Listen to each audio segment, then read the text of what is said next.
1587. Over 100 English settlers land on the coast of North Carolina. They're full of hope, ready to start a new life on Roanoke Island. But 3 years later, they're gone. No people, no signs of a struggle, just one strange word carved into a tree: CROATOAN. This is the story of the lost colony of Roanoke. And more than 400 years later, it's still one of history's biggest unsolved mysteries. England in the late 1500s was desperate to compete with Spain. Spain ruled the New World, but Queen Elizabeth I wanted her own foothold across the Atlantic. In 1584, Sir Walter Raleigh got permission to start a colony in North America. After some scouting, they picked Roanoke Island off the coast of today's North Carolina. The first try in 1585 didn't go well. Supplies ran out, relationships with local tribes got tense, and most colonists went back home. But Raleigh wasn't ready to give up. A second group set sail in 1587. This time it included more than 115 settlers, men, women, and children. John White, an artist and map maker, became governor.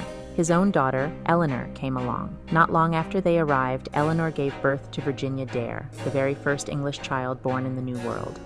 Things should have been looking up, but almost right away, trouble hit. Supplies were dangerously low.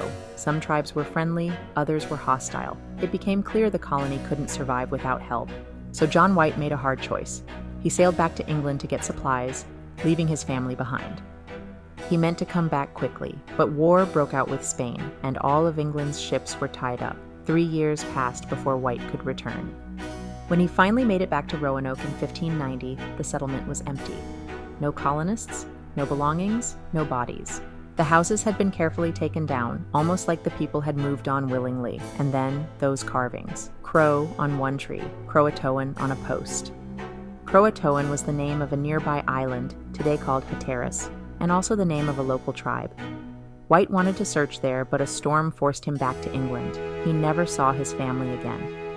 There are a few theories about what happened. The most likely explanation is that the colonists joined native tribes to survive. Archaeologists have found European items on Hatteras Island, and oral traditions from some native groups mention ancestors with gray eyes or English features.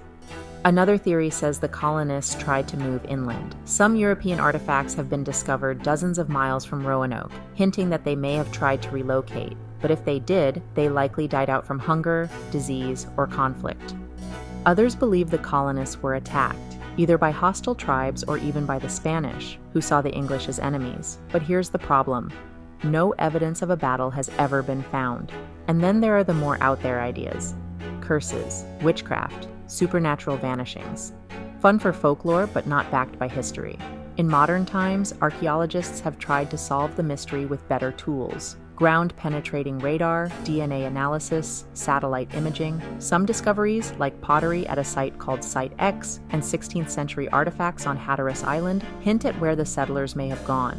There were also the famous Dare stones, carvings that supposedly told the story of Eleanor Dare and the colonists' fate.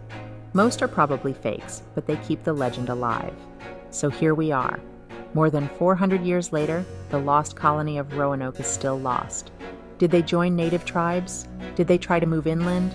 Or did something darker happen? The full truth may never be known. But maybe that's why Roanoke continues to fascinate us, because sometimes history doesn't give us answers. It leaves us with a story that's part fact, part legend, and completely unforgettable. What do you think happened to the colonists of Roanoke? Drop your theory in the comments, and if you liked exploring this mystery, hit that like button and subscribe, because there are plenty more stories from history coming soon.